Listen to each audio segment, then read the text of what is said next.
When's the last time you actually called a restaurant for a reservation? See how many are you? Hi, I'd like to reserve a table for Wednesday the 7th. I know, maybe it hasn't been too often because, let's face it, we're all using Open Table, the app on our phones right now. It's the restaurant table where we get together to connect, commemorate, and experience many of life's richest moments. But what about calling the doctor?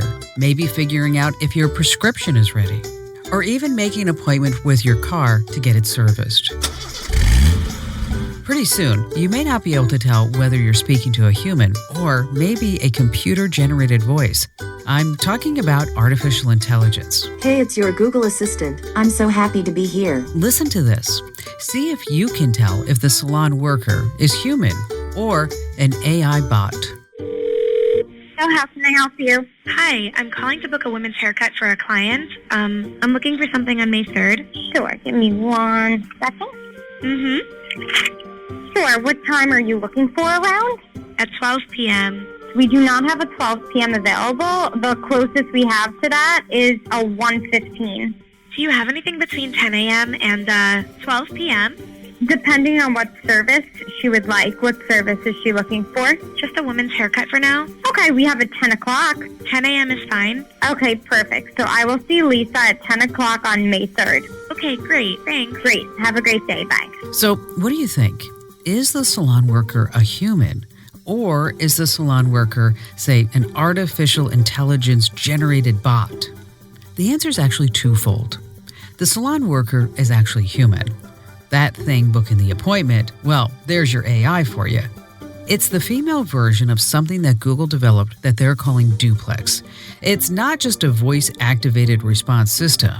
This is a machine with a full vocabulary, and it uses it to analyze and respond to your requests. It's actually really amazing.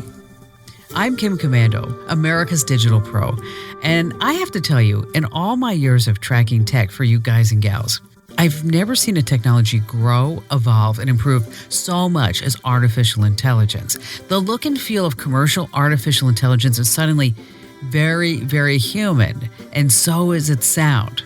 And I have to admit, I'm a little excited that I can have an AI assistant book appointments for me. Or maybe an AI assistant could track down for me that cheapest flight and the best seat. And speaking of airplane travel, imagine if an AI could actually file that complaint for you because you got bumped. And that's not all. There's actually another side to AI you need to know about. It can actually speak using my own voice. That's right.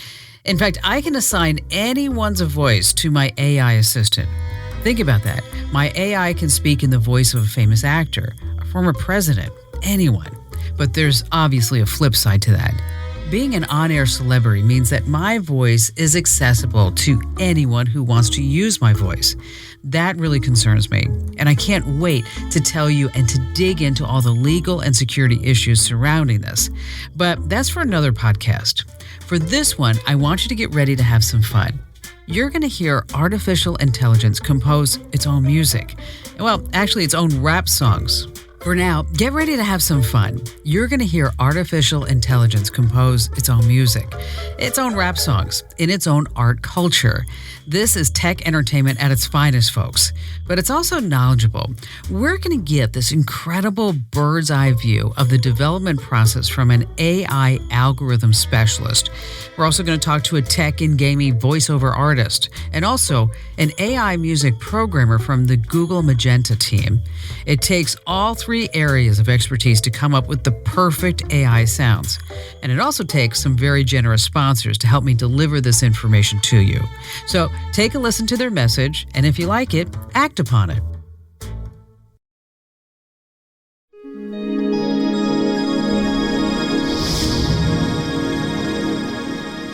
Whether you use Apple Siri, Microsoft Cortana, or Google Assistant, they all kind of operate the same way. You ask them questions, and then they respond. Marquise Brownlee is from New Jersey. Of course, all the great tech folks are from New Jersey, right? At last count, he has almost 6 million YouTube subscribers. What I love about the internet is that you can just get this amazing following. Marquise is only 24 years old. And one other fun fact about Marquise, per his Wikipedia page, he's 6'3".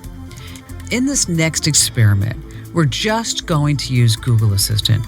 Tech reviewer Marquise Brownlee spent some time with it. What you want to do is ask Google Assistant, hey Assistant, make an appointment for my haircut next Monday around noon.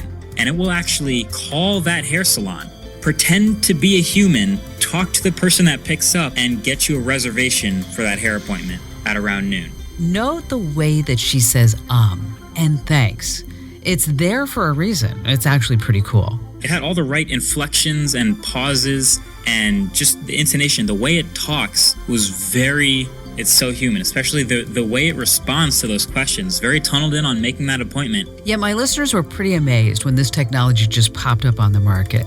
But I happen to have full knowledge that Google's been at this for many, many years. With the machine learning and the artificial intelligence and the natural language processing and all of that, this is the culmination of all of their years of listening to our voices to make Duplex this good. It really is something special in 2018. I'm with you, but there's another side.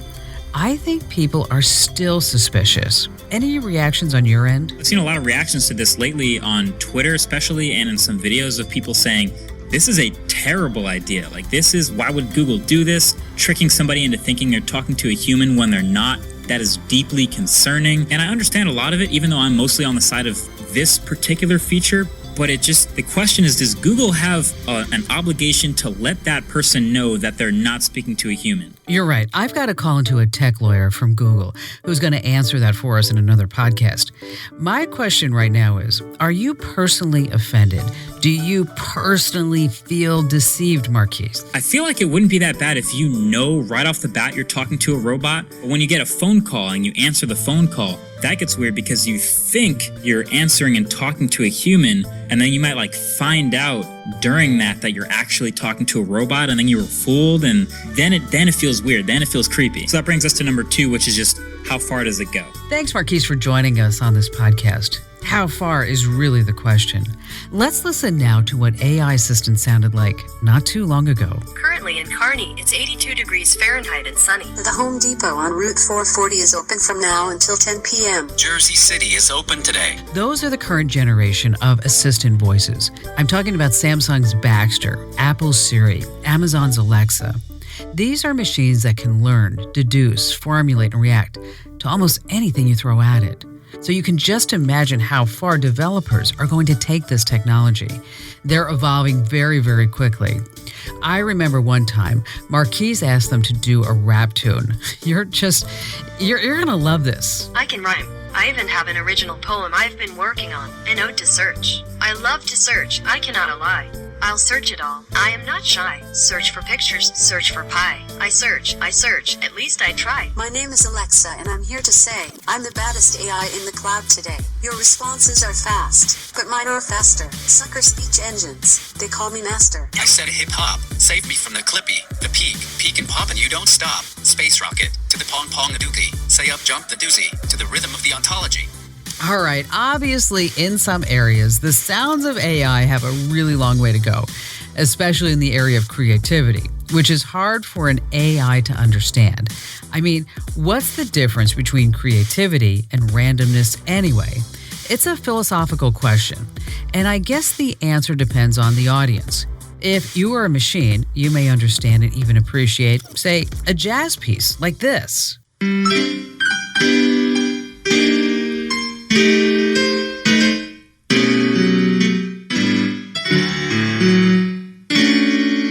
That was one of Aaron van der Oort's neural network generated jazz pieces.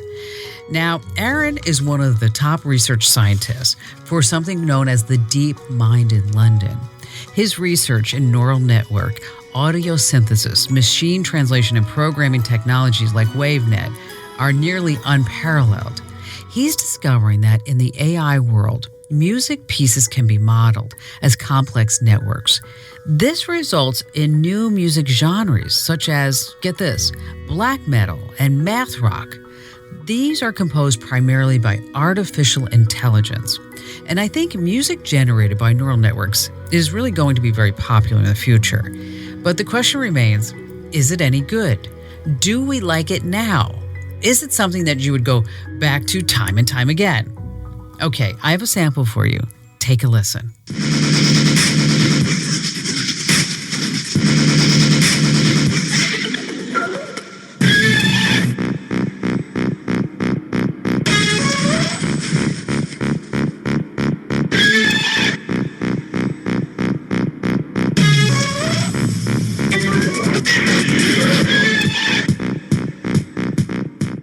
I don't know. It's not that good. It's not that bad. I guess it's really just a matter of what the culture can tolerate, what people like to listen to.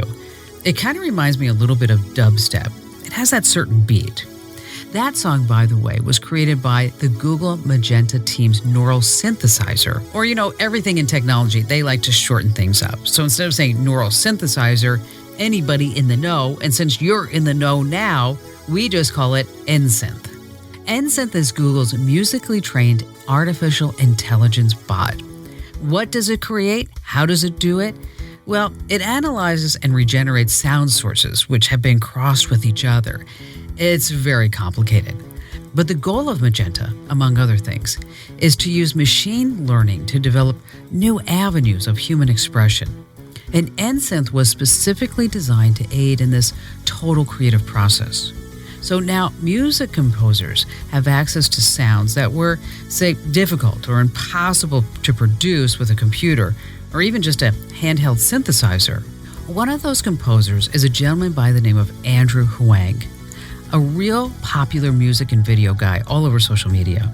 Andrew began selling custom-made original songs on eBay of all places, and surprisingly, his career took off from there.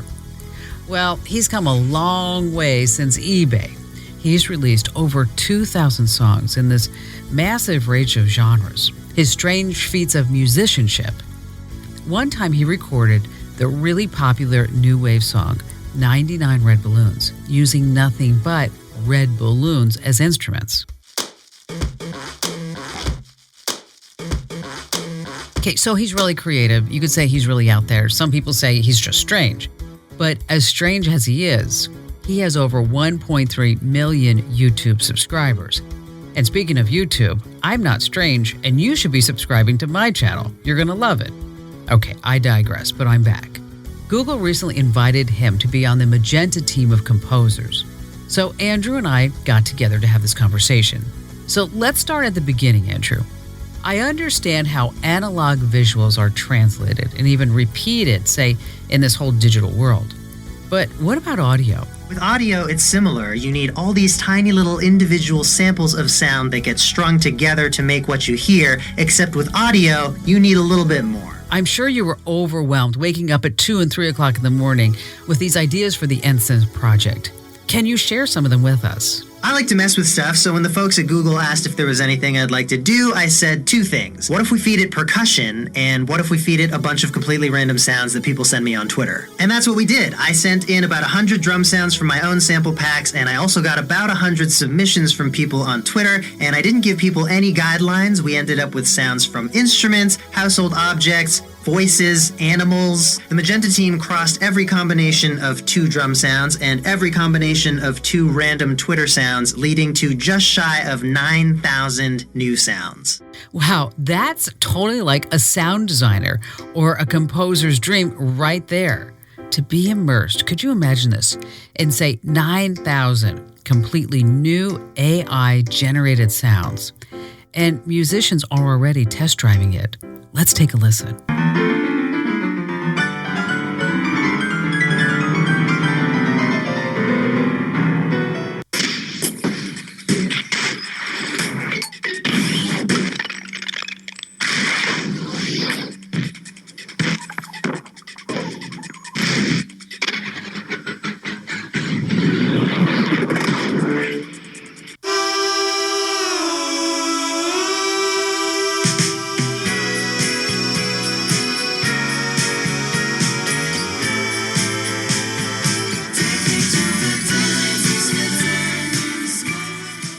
Okay, enough of that. It's all really interesting.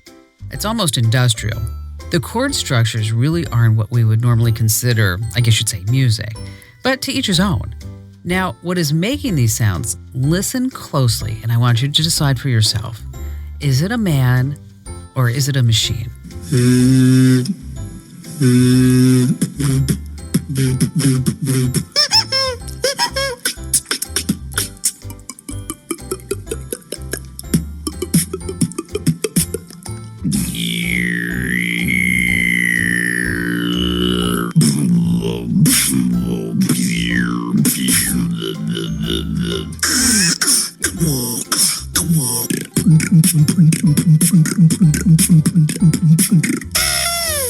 Okay, that kind of reminds me of my husband after we eat at his favorite Mexican restaurant.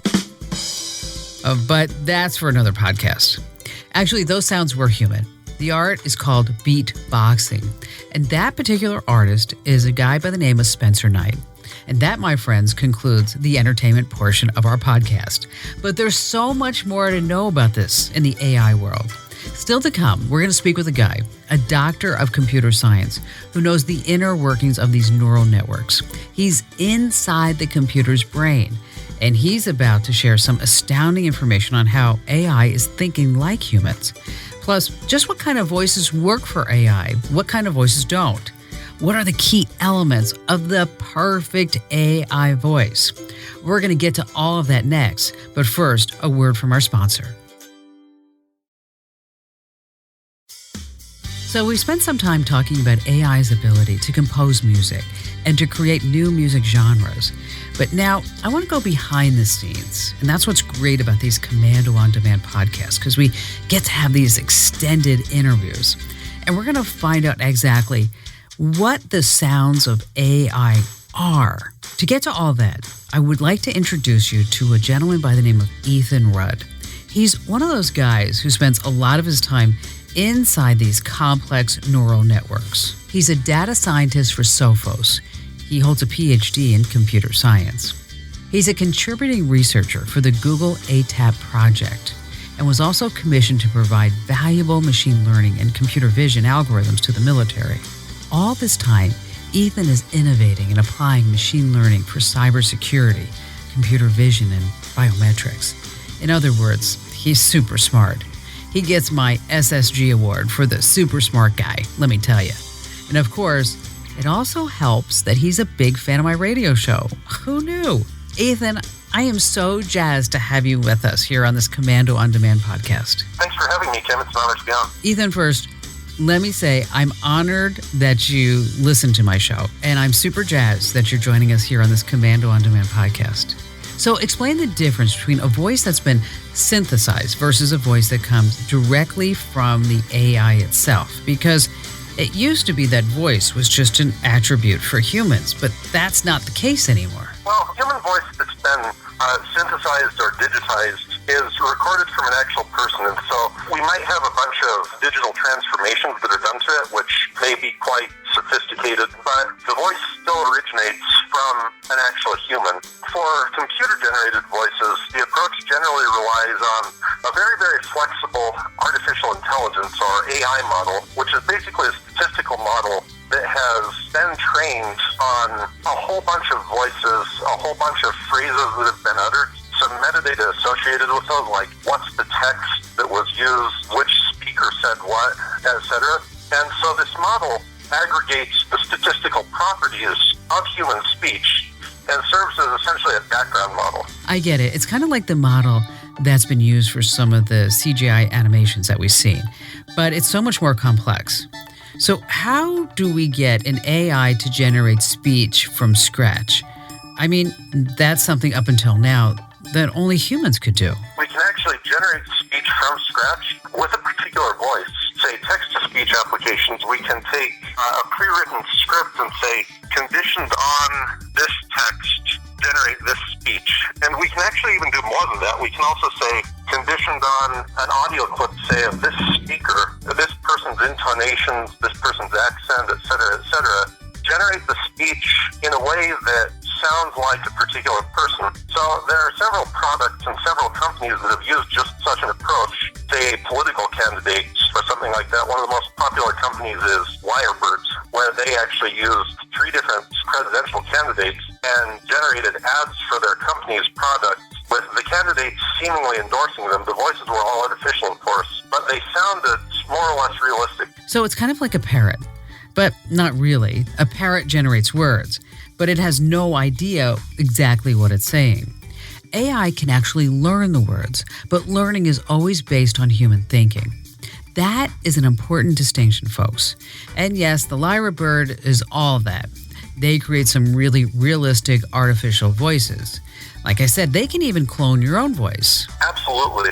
speech-to-speech models. For example, if you've seen the Terminator movies where you have a robot that actually is able to speak in the voice of a given person, we're not too far away from that, and it's a very cool technology, and of course raises some interesting concerns. I would say so.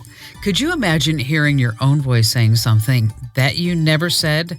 Talk about mind-blowing. That would be like the ultimate deception. Is there a secret way that we can tell when it's an AI-generated voice? A lot of the models that generate these artificial voices do have at this stage certain artifacts, so even if a human's not able to detect them, perhaps another machine learning model or AI model will be. The concern there is, of course, that as soon as that happens, people might start optimizing towards fooling the AI models too, so the ramifications are definitely real. They're definitely something to be concerned about, so I think it's critical that we have some top minds on this. That's reassuring to come from a person like you. I know you've got this huge background in cybersecurity, and you guys are totally on this. But AI is learning how to compose music and actually how to use vocabulary. Can you describe, and remember, layman's terms here, Ethan, layman terms, how that process works just a little bit? Yeah, so AI uses what are called language models, and again, a lot of these can be inferred just from large quantities of data. Now, that said, these are still statistical models, so the AI cannot yet speak for itself. It has to be given something to speak to, and so as an example, if they're not fed any phrases to say a text-to-speech model is just go do your thing conditioned on no text, then it'll utter phonemes that sound like people said them and can even sound like particular speakers said them, but is not comprehensible as any sort of language, even though it has certainly spoken properties or properties of speech. So we can have a discussion with AI, but does it actually understand? Does it comprehend? Does it get it? I'm talking about all the concepts of what it's actually talking about. The models are able to represent some very sophisticated concepts, but the comprehension isn't there yet. The general artificial intelligence, as a lot of researchers call it, has not yet been developed. Now let's just switch gear just a little bit. Let's go into the voice of the AI itself.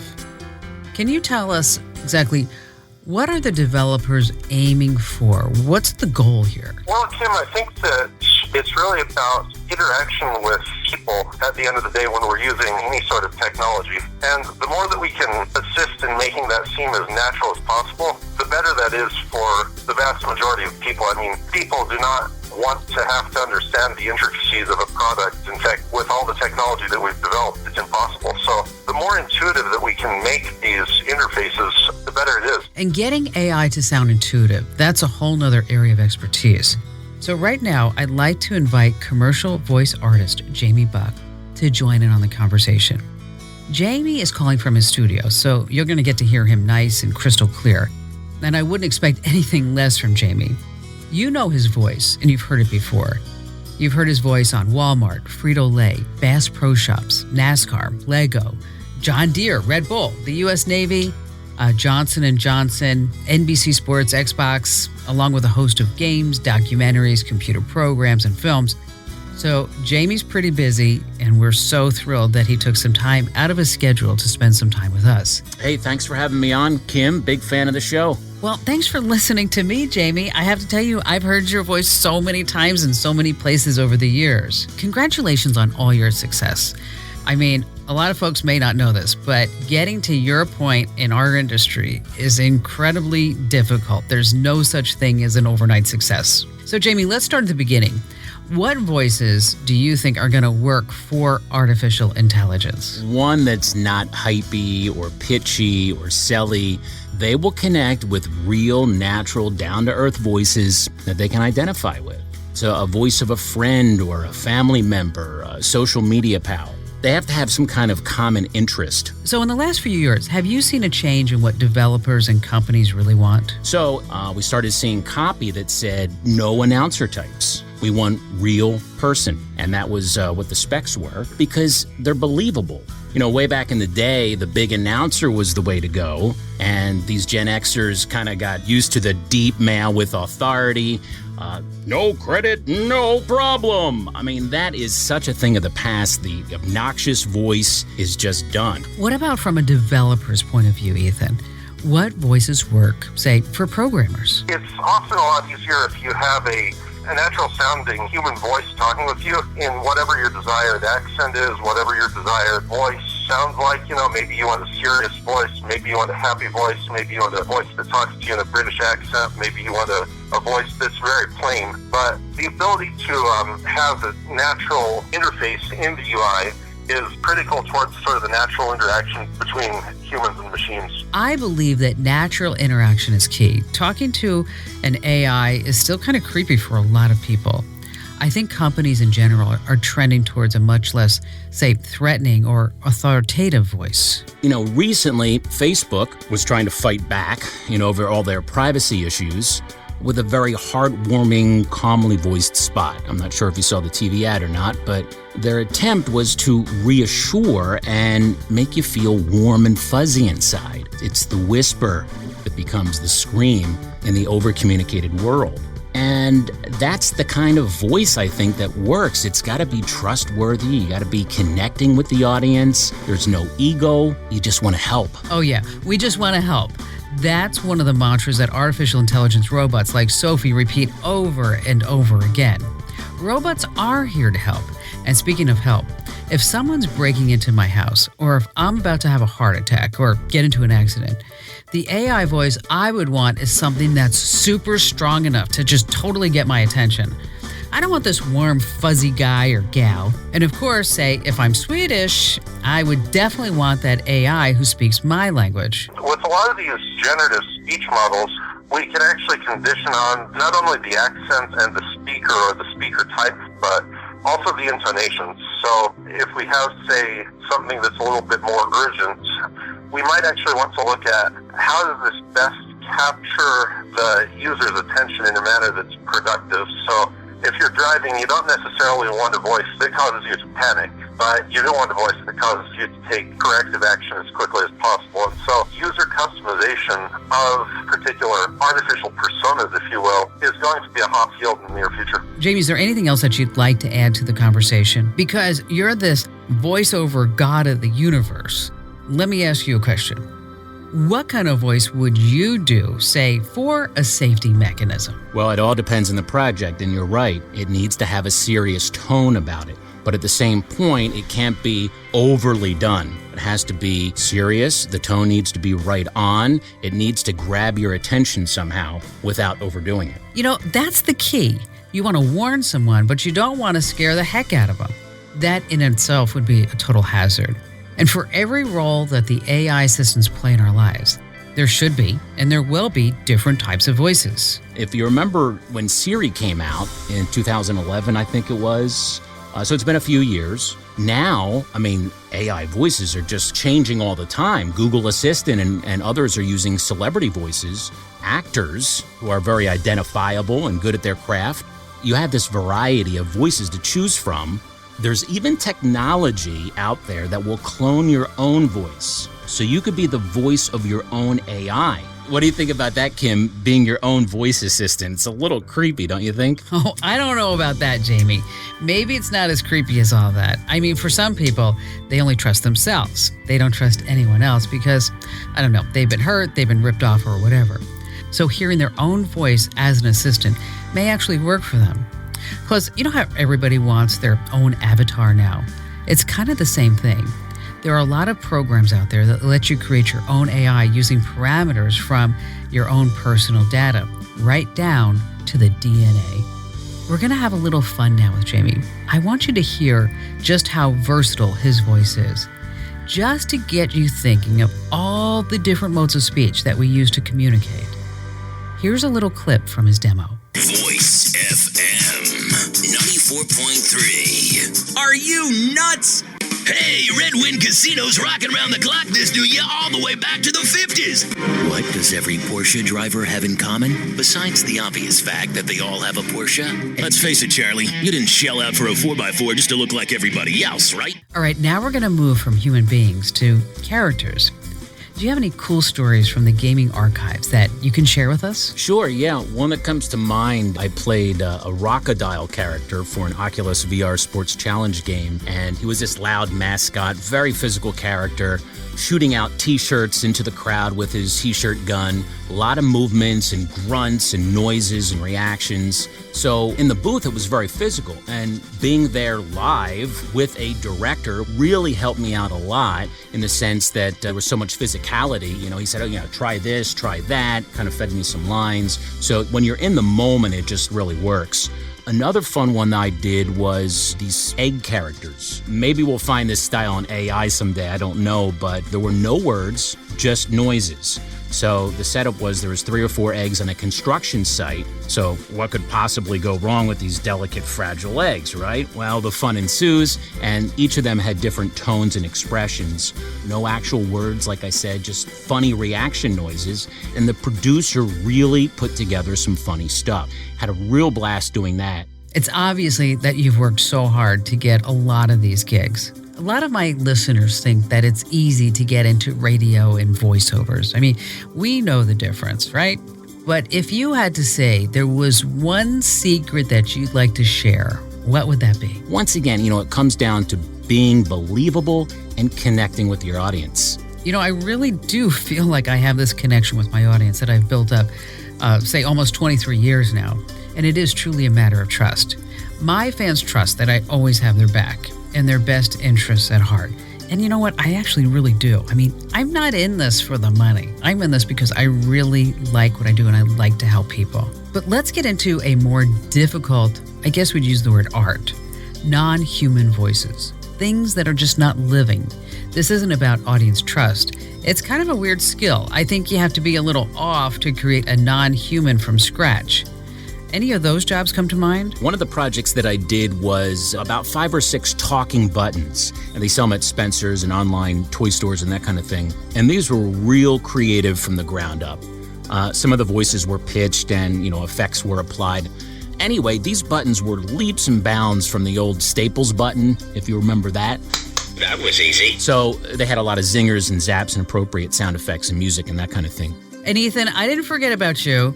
You literally live on the cutting edge of technology. And I heard from a super reliable source in the tech industry that you're working on some very hot items.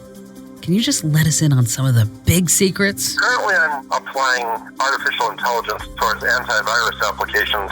I'm also doing some work with the university on brain-computer interface, which is basically trying to assess mental state and create user interfaces from EEG, electroencephalogram inputs. So that's some very interesting work. Another thing sort of more along these lines that I've been exploring on my own is artificially created fake news using machine learning. I think it's something that could be an emerging security threat, so I want to get a jump on it. So I've been looking into this quite a bit. Yeah, I don't know what's exactly going to happen when AI is used for fake news, but it's going to be big. What about you, Jamie? I'm very curious to see what's going to happen. AI is just blowing up, and technology is just constantly reinventing itself and just taking it to the next level. Who knows where all this is going to go? I know where it's all going to go. I'm expecting to see a video of Bill Clinton plain as day playing the saxophone for, say, the Russian leaders, and I just won't know what to believe anymore. It's crazy. I mean, it's so fascinating to me, and obviously you being the tech queen, just kind of monitoring this stuff on a daily basis and seeing where we're headed to next. Well, I never actually considered myself the tech queen. I guess I could be the tech queen. We did trademark Digital Goddess, so I guess maybe I should be trademarking the tech queen right now. I probably had that title unofficially for a while now. But thank you. And you know what? Thank you so much for joining us. Thanks so much, Kim. It was a real pleasure and an honor to be on with you. Thank you, Kim. I appreciate it. Take care. I certainly will. Hey, listen, all this talk about AI reminds me about a movie. There's a movie on iTunes and Google Play and a whole bunch of other places. If you haven't seen it yet, it kind of reminds me of everything that we've been talking about. It's from Steven Spielberg, so you know the movie's going to be good. It's the science fiction action-adventure movie by the name of Ready Player One. It's based on Ernest Cline's bestseller of the same name. It's this worldwide phenomenon. The film is set in 2045 with the world on the brink of chaos and collapse. But the whole society has found the salvation in something that they're calling the Oasis, this expansive VR universe created by the brilliant and eccentric James Halliday. I was born in 2027. After the corn syrup droughts, after the bandwidth riots, after people stopped trying to fix problems and just tried to outlive them. In 2045, Columbus is the fastest growing city on Earth. It's where Halliday and Morrow started gregarious games. These days, reality is a bummer.